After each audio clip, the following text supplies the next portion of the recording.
என் பெயர் கல்பனா. எனக்கு 20 வயது நிரம்பப் போகிறது. நான் திருச்சியின் ஒரு அழகான சிறிய பகுதியில் வசித்து வருகிறேன். என் அம்மாவும் என் அண்ணன் ராஜாவும் தான் எனக்கு உறவுலகம். எந்த அம்மாவும் தன் மகன் மீது பாசம் கொள்வது இயற்கைதான். ஆனால் என் அம்மாவின் பாசம் சில சமயங்களில் கண்மூடித்தனமாக மாறிவிடும். என் அண்ணன் மீது அவளுக்கு அளவு கடந்த மதிப்பு. அவர் செய்யும் ஒவ்வொரு சிறிய காரியத்தையும் அவள் பெரிதுபடுத்தி பேசுவாள். தெருவில் யாராவது அவரை பற்றி ஒரு நல்ல வார்த்தை சொன்னாலே போதும், அதை அவள் வீட்டுக்கு வந்து 10 பேரிடம் சொல்லி மகிழ்வாள். ஆனால் உண்மையில் என் அண்ணன் அவ்வளவு பரிபூரணமானவர் இல்லை. அவருக்கு கோபம் வரும்போது அவர் அம்மாவிடமே குரலை உயர்த்தி பேசுவார். அந்த குரலில் பயமும் அதிகாரமும் கலந்திருக்கும். அம்மா அதை பருமையாகவே எடுத்துக்கொள்வார். அவனுக்குத்தான் கோபம் வந்தால் இப்படித்தான், ஆனால் மனசு ரொம்ப நல்லது என்று சொல்வார். என்னை பொறுத்தவரை நான் படிப்பில் ஆர்வம் உள்ளவள். பள்ளியில் நல்ல மதிப்பெண்கள் வாங்கினேன். +2 முடிந்ததும் நான் மேலே படிக்க விரும்பினேன். ஆனால் அண்ணனோ, ஒரு பெண் படித்து என்ன பயன், வீட்டோடு இருந்தால் போதும் என்று சொல்லிவிட்டார். அவர் சொன்னதை கேட்டு என் மனம் உடைந்து போனது. ஆனால் அம்மாவோ, உன் அண்ணன் சொல்வது தப்பில்லை. பக்கத்து வீட்டு பெண்கள் எல்லாம் படிச்சுட்டு என்ன ஆனாங்க, சமைக்கிறதும் வீட்டு வேலை பார்க்கிறதும் தானே பண்ணிக்கிட்டு இருக்காங்க என்று என்னை சமாதானப்படுத்த முயன்றாள். ஆனால் எனக்கு அது சமாதானமாக தெரியவில்லை. என் பள்ளித் தோழிகள் பலர் கல்லூரிக்குச் சென்று கொண்டிருந்தார்கள். அவர்கள் படிப்பதை பற்றி பேசும்போது எனக்கு எரிச்சலாகவும் பொறாமையாகவும் இருந்தது.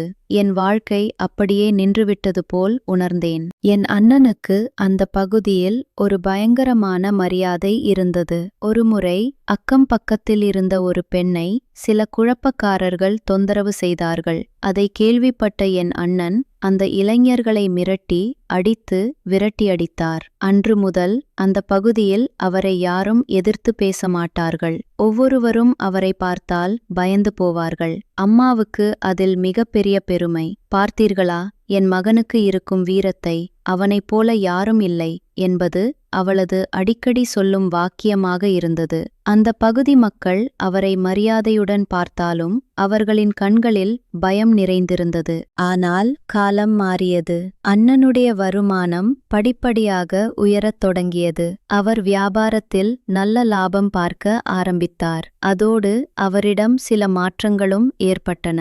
முதலில் அவர் சிகரெட் பிடிக்கத் தொடங்கினார். பிறகு நண்பர்களுடன் அடிக்கடி வெளியே போவது, தாமதமாக வீட்டுக்கு வருவது, சில நேரங்களில் குடித்துவிட்டு வருவது என பழக்கங்கள் மாறின.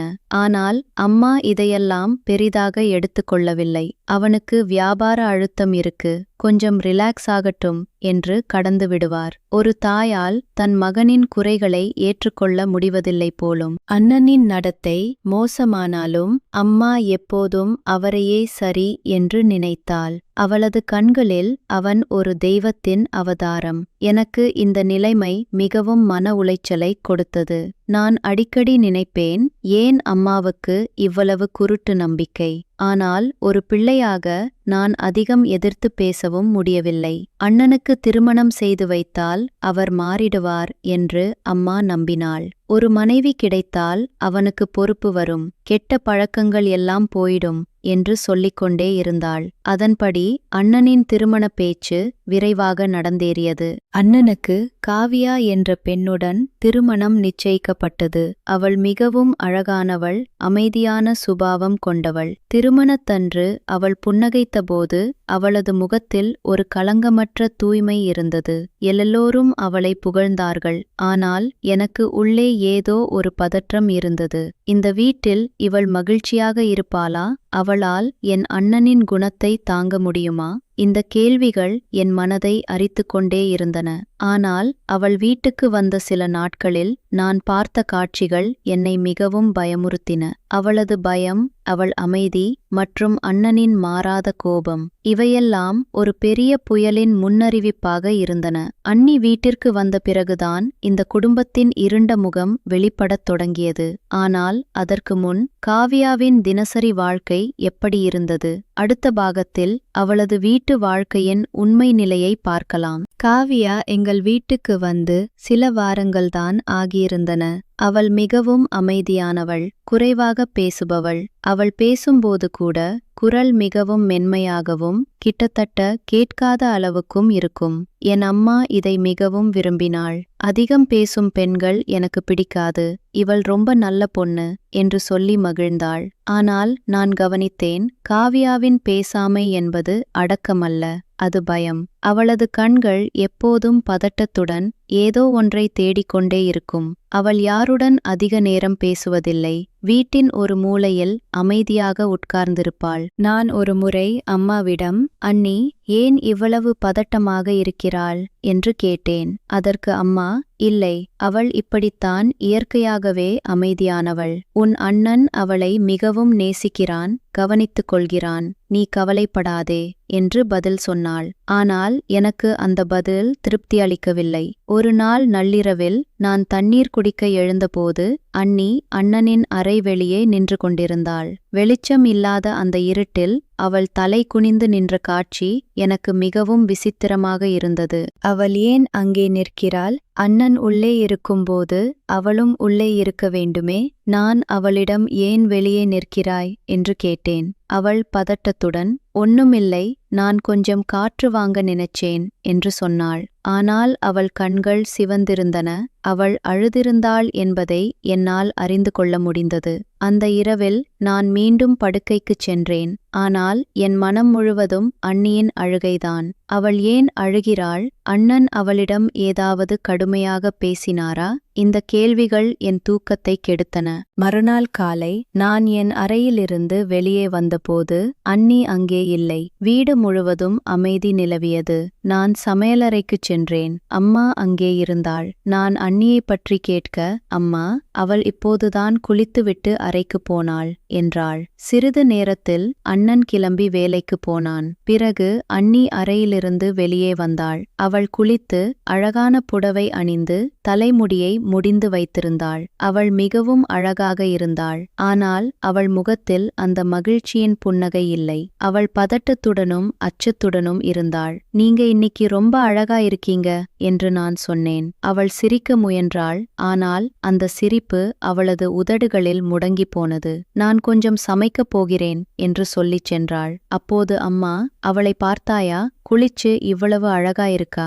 ஆனால் இவளுக்கு ஏன் இவ்வளவு பயம்? என் மகன் மாதிரி நல்லவன் வேறு யாரும் இல்லை. இவளுக்கு அவனை பிடிக்காதா என்ன என்று கேட்டாள். நான் எதுவும் பேசாமல் இருந்துவிட்டேன். சில நாட்கள் கழித்து நான் மீண்டும் ஒரு முறை இரவில் அண்ணியை அறைக்கு வெளியே நிற்கக் கண்டேன். இம்முறை நான் அவளிடம் உண்மையை கேட்டுவிட முடிவு செய்தேன். ஆனால் அது அவ்வளவு சுலபமான கேள்வி இல்லை. ஏனென்றால் அந்த கேள்விக்கான பதில் என்னை பயமுறுத்தும் என்று எனக்கு தெரிந்தது. அண்ணி அந்த இரவில் அமைதியாக நின்று தன் கன்னத்தில் வழிந்த கண்ணீரை துடைத்துக் கொண்டாள். அவள் கண்களில் ஒரு வேதனை இருந்தது. அது எனக்கு புதிது. நான் நெருங்கிச் சென்று, ஏன் அண்ணி, ஏன் இப்படி நிற்கிறீங்க என்று மெல்லக் கேட்டேன். அவள் என்னை பார்த்தாள். ஒரு கணம் ஏதோ சொல்ல வந்தவள் போலிருந்து மௌனமானாள். எனக்கு ஒண்ணுமில்ல, நீ போய் தூங்கு என்று சொல்லி அவள் விரைவாக அறைக்குள் சென்றுவிட்டாள். ஆனால் அந்தச் சில வினாடிகளில் அவள் கண்களில் நான் பார்த்த அந்த பயம் என்னை நாள் முழுவதும் சிந்திக்க வைத்தது. இந்த வீட்டில், இந்த அறைக்குள்ளேயே என்ன நடக்கிறது? அண்ணன் உண்மையில் அவளை நேசிக்கிறாரா அல்லது அது ஒரு பாசாங்கா? இந்த கேள்விகள் என்னை உள்ளுக்குள் வாட்டின. காவ்யாவின் அமைதிக்குப் பின்னால் ஒரு பெரிய உண்மை மறைந்திருந்தது. அண்ணன் அவளிடம் எப்படி நடந்து கொள்கிறார்? அவள் ஏன் குளிப்பதை தவிர்க்கிறாள்? இந்த மர்மத்தை அவிழ்க்க முயலும் கல்பனா அடுத்த கட்டத்தில் ஒரு பயங்கரமான உண்மையை கண்டறியப் போகிறாள். காவ்யாவின் அசைவுகள், அவளது பதட்டம், இரவில் அறைக்கு வெளியே அவள் நிற்கும் பழக்கம், இவையெல்லாம் என் மனதில் ஆழமான கேள்விகளை உருவாக்கின. நான் அடிக்கடி என் அண்ணனை கவனித்தேன். அவர் எப்போதும் சற்று கடுமையான முகத்துடன் இருந்தார். அண்ணியிடம் அவர் பேசும்போது குரலில் ஒரு வகையான கோபமும் புறக்கணிப்பும் இருந்தது. அவளது பேச்சை அவர் மதிப்பதாகத் தெரியவில்லை. ஆனால் வெளியில் இருக்கும்போது அவர் அண்ணியுடன் மிகவும் அன்பாகவும் பாசமாகவும் நடந்து கொள்வார். அக்கம் பக்கத்தினர் அவர்களை பார்க்கும்போது என்ன ஒரு அழகான ஜோடி என்று பாராட்டுவார்கள். ஆனால் வீட்டுக்குள் நுழைந்ததும் அந்த காட்சி மாறிவிடும். ஒரு நாள் அண்ணன் வீட்டுக்கு வந்தபோது அவர் கையில் ஒரு புதிய தங்க வளையல் இருந்தது. அவர் அதை அண்ணியிடம் கொடுத்தார். இதை நீ அணிந்து கொள் என்று சொன்னார். அண்ணி அதை வாங்கி நன்றி என்று மெல்லிய குரலில் சொன்னாள். ஆனால் அவள் முகத்தில் மகிழ்ச்சியில்லை. மாறாக ஒரு வகையான பயம் இருந்தது. நான் அதை கவனித்தேன். அண்ணி,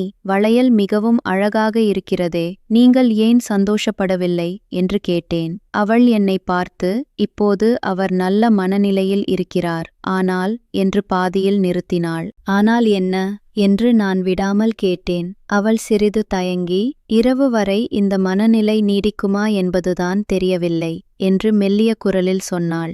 அந்த வார்த்தைகள் என் மனதில் புதைந்து கொண்டன. அண்ணனின் மனநிலை ஏன் இப்படி மாற்றத்தக்கதாக இருக்கிறது? ஏன் அண்ணி இவ்வளவு பயப்படுகிறாள்? அந்த இரவு நான் சமையலறையில் இருந்தபோது அண்ணனும் அண்ணியும் அறையில் சண்டையிடுவது போன்ற சத்தம் கேட்டது. நான் உடனே அறைக்குச் சென்றேன். ஆனால் அவர்கள் கதவை அடைத்திருந்தனர். உள்ளே மெல்லிய அழுகை சத்தம் கேட்டது. அடுத்த நாள் காலை நான் அண்ணியை பார்க்க முயன்றேன். அவளுக்கு உடம்பு சரியில்லை போல இருந்தது. அவள் நாள் முழுவதும் அறைக்குள்ளேயே இருந்தாள். அவளுக்கு சாப்பாடு கொடுக்கச் சென்றபோது அவள் கண்கள் வீங்கியிருந்தன. நான் அழுதுவிட்டு வந்ததை மறைக்க முயன்றாள். உங்களுக்கு என்ன ஆச்சு என்று கேட்டேன். ஒண்ணுமில்லை, தலைவலி என்று சொன்னாள். ஆனால் அவள் கைகளில் இருந்த சிராய்ப்புகளை நான் கவனித்தேன். என் மனதில் ஒரு சந்தேகம் எழுந்தது. அண்ணன் அவளை அடித்தாரா? ஆனால் எப்படி? அம்மா அவனை நல்லவன் என்று சொல்லிக்கொண்டே இருக்கிறாளே. 2 நாட்கள் கடந்தன. அண்ணியின் நடத்தையில் ஒரு மாற்றம் தெரிந்தது. அவள் குளிப்பதை தவிர்க்கத் தொடங்கினாள். ஒருமுறை 3 நாட்கள் கழித்து அவள் குளித்தபோது அண்ணன் அவளுடன் வெகு நேரம் சண்டை போட்டான். இது எனக்கு மிகவும் வித்தியாசமாக தோன்றியது. பொதுவாக ஆண்கள் தங்கள் மனைவிகள் சுத்தமாக இருக்க வேண்டும் என்று விரும்புவார்கள். ஆனால் இங்கு அண்ணி குளித்தால் அண்ணனுக்கு கோபம் வருகிறது. அண்ணி குளிக்காத நாட்களில் அண்ணன் அவளுக்கு பரிசுகள் வாங்கி வருகிறார். அவளுடன் அன்பாக பேசுகிறார். இது எனக்கு புரியாத புதிராக இருந்தது. நான் அம்மாவிடம் இதை பற்றி கேட்டபோது அவள், இது என்ன கேள்வி? உன் அண்ணனுக்கு என்ன பிரச்சனை வந்தாலும் நீ அவனை பற்றி கெட்டதாக நினைக்காதே. அவன் பெரிய மனுஷன் என்று சொல்லிவிட்டாள். அவளது பதில் எனக்கு திருப்தி அளிக்கவில்லை. நான் இந்த விஷயத்தை ஆழமாக பார்க்க வேண்டும் என்று முடிவு செய்தேன். ஒரு நாள் அண்ணி வெளியே சென்றபோது நான் அவள் அறைக்குள் சென்றேன். அங்கு படுக்கையின் கீழ் ஒரு சிறிய தாளில் ஏதோ எழுதப்பட்டிருந்தது. அதை எடுத்து படித்தேன். அதில், தயவு செய்து என்னை காப்பாற்றுங்கள், இந்த வீட்டில் நான் சிறைப்பட்டிருக்கிறேன் என்று எழுதப்பட்டிருந்தது. அந்த குறிப்பை படித்ததும் என் உடல் நடுங்கியது. காவ்யா உண்மையில் ஒரு சிறையில் வாழ்கிறாளா? அண்ணனுக்கும் அவளுக்கும் இடையில் உள்ள உறவின் உண்மை என்ன? அண்ணி ஏன் குளிக்க மறுக்கிறாள்? இந்த கேள்விகளுக்கான பதிலை அடுத்த பாகத்தில் கல்பனா கண்டுபிடிக்கப் போகிறாள். அந்த குறிப்பை படித்த தருணத்தில் என் உலகமே அதிர்ந்தது. காவ்யா, என் அண்ணி, இவ்வளவு அமைதியாக இருந்தவள் இவ்வளவு பயத்தில் இருந்தாளா? அவளை யார் காப்பாற்ற வேண்டும்? என் அண்ணனா? அவன்தானே இதற்கு காரணம்? என் மனம் குழம்பியது. நான் அந்த குறிப்பை எடுத்துக்கொண்டு மறுபடியும் அங்கேயே வைத்துவிட்டு அறையிலிருந்து வெளியே வந்தேன். நான் நேராக அம்மாவிடம் சென்றேன். ஆனால் அவளிடம் எப்படி சொல்வது? அவளுக்கு அண்ணன் மீது எவ்வளவு நம்பிக்கை என்று எனக்கு தெரியும். அம்மா, அண்ணிக்கு ஏதோ பிரச்சனை இருக்கு என்று சொன்னேன். என்ன பிரச்சனை? அவளுக்கு என்ன? உன் அண்ணன் அவளை கவனித்துக் கொள்ள மாட்டானா என்று எரிச்சலுடன் கேட்டாள். நான் அந்த குறிப்பை பற்றி சொன்னேன். என்ன அர்த்தமில்லாத பேச்சு? உன் அண்ணன் ஒரு பொல்லாதவனா? அப்படி சொல்லாதே என்று கடுமையாக என்னை மிரட்டினாள். நான் அதிர்ச்சியுடன் அங்கிருந்து சென்றேன். அம்மாவுக்கு எதுவும் புரியவில்லை, அல்லது புரிந்து கொள்ள அவள் விரும்பவில்லை. அவளுக்கு அண்ணன் மீது இருந்த கண்மூடித்தனமான பாசம் அவளை உண்மையை காண விடாமல் தடுத்தது. 2 நாட்களுக்குப் பிறகு எனக்கு ஒரு வாய்ப்பு கிடைத்தது. அம்மா வெளியே சென்றிருந்தார். அண்ணனும் வேலைக்கு போயிருந்தான். வீட்டில் நானும் காவியாவும் மட்டும் இருந்தோம். நான் நேராக அவளிடம் சென்றேன். அண்ணி, நான் உங்களிடம் ஒன்று கேட்க விரும்புகிறேன். உங்களுக்கு ஏன் இவ்வளவு பயம்? ஏன் நீங்கள் குளிப்பதை தவிர்க்கிறீர்கள்? இந்த வீட்டில் உங்களுக்கு என்ன சம்பந்தம் என்று கேள்விகளை அடுக்கினேன். அவள் முதலில் பதில் சொல்ல மறுத்தாள். எனக்கு ஒன்னும் இல்லை, நீ கவலைப்படாதே என்று முன்பு போலவே சொன்னாள். ஆனால் இம்முறை நான் விடவில்லை. நான் பார்த்தேன் அண்ணி, நீங்கள் இரவில் அறைக்கு வெளியே நிற்கிறீர்கள். உங்கள் கண்கள் வீங்கியிருக்கின்றன. உங்களுக்கு உதவி தேவைப்பட்டால் நான் இருக்கிறேன். நீங்கள் பயப்பட வேண்டாம் என்று நெருங்கிச் சென்று சொன்னேன். அப்போதுதான் அவள் உடைந்தாள். அவள் கண்களிலிருந்து கண்ணீர் பெருக்கெடுத்தது. எனக்கு வெளியே போக வேண்டும், இந்த வீடு எனக்கு பிடிக்கவில்லை. உன் அண்ணன் என்னை மனுஷியாக மதிப்பதில்லை. ஆனால் அவருக்கு ஒரு பிரச்சனை இருக்கிறது. அவர் எனக்கு 2 விதமான நிபந்தனைகளை வைத்திருக்கிறார். நான் குளித்துவிட்டு அழகாக இருந்தால் அவர் என்னை வெளியில் நிற்க வைத்து கோபப்படுகிறார். நான் அசுத்தமாக இருந்தால் அவர் எனக்கு பரிசுகள் கொடுத்து அன்பு காட்டுகிறார். இதற்கு காரணம் அவருக்கு இந்த பூஜை, இந்த மந்திரவாதியின் சடங்கு என்று கூறினாள். என்ன சடங்கு என்று நான் பதட்டத்துடன் கேட்டேன். அவர் ஒரு மந்திரவாதியிடம் போனார். வறுமையை போக்க சில சடங்குகளைச் செய்தார். அதில் சுத்தமாக இருக்கக்கூடாது, அசுத்தமாக இருக்க வேண்டும், கெட்ட வாசனையுடன் இருக்க வேண்டும், மது, புகை போன்ற தீய பழக்கங்களை கடைபிடிக்க வேண்டும். அவர் அதையே இப்போதும் செய்கிறார். நான் குளித்தால் அவர் கோபப்படுகிறார், நான் குளிக்காவிட்டால் அவர் மகிழ்கிறார் என்று அழுகையுடன் சொன்னாள். அந்த வார்த்தைகள் கேட்டு என் தலை சுழன்றது. என் அண்ணன் ஒரு மூட நம்பிக்கையில் இப்படி சிக்கியிருக்கிறானா? வறுமை போக அவன் இந்த அருவருப்பான சடங்குகளைச் செய்கிறானா? இந்த சுத்தமின்மை, இந்த கெட்ட பழக்கங்கள், இந்த பயம், இவையெல்லாம் மந்திரவாதியின் வார்த்தைகளா? நான் அதிர்ச்சியடைந்தேன். அண்ணி, நீங்கள் கவலைப்படாதீர்கள், நான் இதை மாற்றிவிடுவேன். உங்களை இந்த கொடுமையிலிருந்து மீட்க வேண்டும் என்று கூறி அவளை அணைத்துக் கொண்டேன். காவ்யாவின் உண்மையை அறிந்த கல்பனா இப்போது தன் அண்ணனை எதிர்கொள்ள முடிவு செய்கிறாள். ஆனால் ஒரு மூடநம்பிக்கையில் ஆழ்ந்தவனை எப்படி சரி செய்வது? அந்த மந்திரவாதியின் பிடியிலிருந்து அவனை விடுவிக்க முடியுமா? அடுத்த பாகத்தில் இதற்கான பதிலை காணலாம். காவ்யாவின் கதையை கேட்ட பிறகு எனக்கு என் அண்ணனின் மீது கோபமும் அதே சமயம் பரிதாபமும் வந்தது. ஒரு மனிதன் தன் வாழ்க்கையை மேம்படுத்த இவ்வளவு அருவருப்பான வழியை தேர்ந்தெடுத்திருக்கிறான். இது அவனது அறியாமையின் விளைவுதான். ஆனால் அவன் இதற்காக காவ்யாவை, ஒரு அப்பாவி பெண்ணை இவ்வளவு கொடுமைப்படுத்துகிறானே, அதுதான் எனக்கு மிகவும் வேதனையாக இருந்தது. நான் என் அண்ணனிடம் நேரில் பேச வேண்டும் என்று முடிவு செய்தேன். அவனுக்கு உண்மையை புரிய வைக்க வேண்டும். ஒரு நாள் மாலை அண்ணன் வீட்டுக்கு வந்ததும் நான் நேராக அவர் அறைக்குச் சென்றேன். அவர் தனது கையில் அந்த கெட்ட பொருளை வைத்துக்கொண்டு உட்கார்ந்திருந்தார். அந்த அறையில் இருந்த துர்நாற்றம் எனக்கு மூச்சு திணறலை ஏற்படுத்தியது. அண்ணா, உங்களிடம் பேச வேண்டும் என்று நான் திடமான குரலில் சொன்னேன். அவர் என்னை கவனிக்காமல், இப்போது எனக்கு நேரமில்லை, பிறகு வா என்று சொல்லிவிட்டு அந்த பொருளை சாப்பிடத் தயாரானார். இல்லை, நான் இப்போதே பேச வேண்டும். அண்ணி என்னிடம் எல்லாவற்றையும் சொல்லிவிட்டாள். உங்களுக்கு இந்த மூடநம்பிக்கை, இந்த சடங்குகள், இவையெல்லாம் தவறு என்று நான் அது உண்மையில்லை அண்ணா. உங்கள் வெற்றி உங்கள் உழைப்பினால் வந்தது. இந்த மூட நம்பிக்கைகள் எதுவுமே பயனற்றவை. இந்த கெட்ட பொருள்களை சாப்பிடுவதை நிறுத்துங்கள்.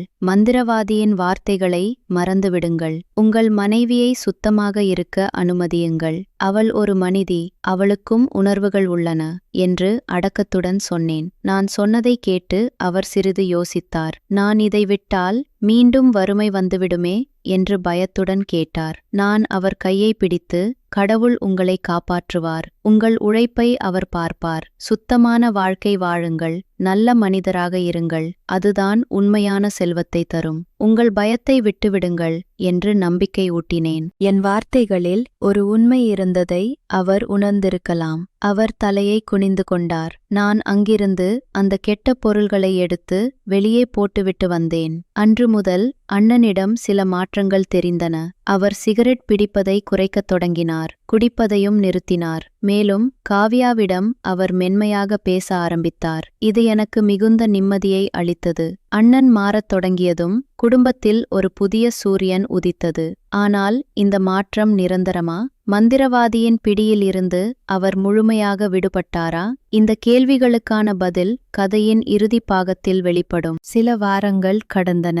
என் அண்ணனின் நடத்தையில் கணிசமான மாற்றம் ஏற்பட்டதை நானும் அம்மாவும் காவ்யாவும் கவனித்தோம். அவர் சுத்தமாக உடை அணியத் தொடங்கினார். காலையில் குளித்துவிட்டுதான் வீட்டில் இருப்பார். சிகரெட் புகைப்பதை முற்றிலுமாக நிறுத்திவிட்டார். இரவு நேரங்களில் வெளியே செல்வதை குறைத்து கொண்டார். அவரது முகத்தில் ஒரு புதிய அமைதியும் தெளிவும் தெரிந்தது. காவ்யா இப்போது மகிழ்ச்சியாக இருந்தாள். அவள் கண்களில் அந்த பயம் குறைந்திருந்தது. அவள் சுதந்திரமாக குளித்தாள், அழகான ஆடைகள் அணிந்தாள், எங்களுடன் சிரித்து பேசினாள். ஒரு நாள் அண்ணன் என்னிடம் வந்து, கல்பனா, நீ சொன்னது சரிதான். நான் மிகவும் அறியாமையுடன் இருந்தேன். அந்த மந்திரவாதியின் வார்த்தைகள் ஒரு மாயை. உண்மையான செல்வம் என்பது நம் மனதின் தூய்மையும் குடும்பத்தின் மகிழ்ச்சியும்தான். என்னை மன்னித்துவிடு என்று கண்களில் நீரோடு சொன்னார். நான் ஆச்சரியமடைந்தேன்.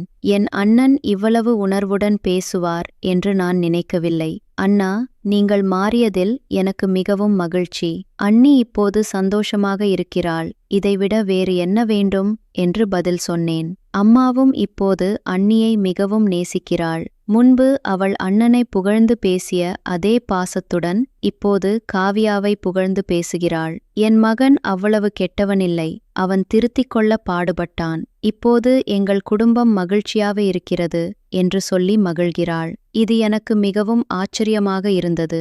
ஆனால் இந்த மகிழ்ச்சி நிலைக்குமா என்று எனக்கு ஒரு சிறு பயமும் இருந்தது. இப்போது நான் படிப்பை தொடர அனுமதி கேட்டேன். அண்ணனும் அம்மாவும் உடனடியாக சம்மதித்தனர். நான் ஒரு நல்ல கல்லூரியில் சேர்ந்தேன். என் கனவு நிறைவேறத் தொடங்கியது. காவியாவும் எனக்கு உதவி செய்கிறாள். நாங்கள் இருவரும் ஒரு நெருங்கிய நண்பிகளாக மாறிவிட்டோம். அவள் இப்போது எனக்கு ஒரு அக்காவைப் போல. நாங்கள் ஒன்றாக சமைப்போம், ஒன்றாக படிப்போம், ஒன்றாக கனவு காண்போம். ஒரு மாலை நேரத்தில் நாங்கள் மூவரும், நான், காவியா, அம்மா, வீட்டின் மொட்டை மாடியில் அமர்ந்திருந்தோம். அப்போது அண்ணன் எங்களிடம் வந்து, நான் இன்று ஒரு முடிவு எடுத்திருக்கிறேன். இனிமேல் நான் எந்தவிதமான தீய பழக்கங்களுக்கும் இடம் கொடுக்க மாட்டேன். நான் மந்திரவாதியின் பிடியில் இருந்து முற்றிலும் வெளியே வந்துவிட்டேன். இந்த குடும்பத்தின் மகிழ்ச்சிதான் என் செல்வம் என்று அறிவித்தார். எல்லோரும் மகிழ்ச்சியுடன் கைத்தட்டினோம். அன்று முதல் எங்கள் வீடு ஒரு புதிய சூரியனைக் கண்டது. காவ்யாவின் புன்னகை, அம்மாவின் திருப்தி, அண்ணனின் மாற்றம், என் படிப்பு, இவையெல்லாம் சேர்ந்து எங்கள் வாழ்க்கையை ஒரு அழகான ஓவியமாக மாற்றின. வறுமை, பயம், மூட நம்பிக்கை இவையெல்லாம் ஒரு காலத்தில் எங்களை வாட்டியது. ஆனால் இப்போது அன்பும் அறிவும் துணிவும் எங்களை வழிநடத்துகின்றன. இது ஒரு முடிவு, ஆனால் ஒரு புதிய தொடக்கமும் கூட. கல்பனா தனது கனவை நோக்கி பயணிக்கிறாள். காவ்யா தனது புதிய வாழ்க்கையில் மகிழ்ச்சியாக இருக்கிறாள். அண்ணன் தனது தவறுகளை உணர்ந்து மீண்டு வந்திருக்கிறான். இந்த கதை உங்களுக்கு பிடித்திருந்தால் இது போன்ற மேலும் கதைகளுக்கு எங்கள் சேனலை ஆதரியுங்கள். மீண்டும் ஒரு புதிய கதையில் சந்திப்போம். நன்றி.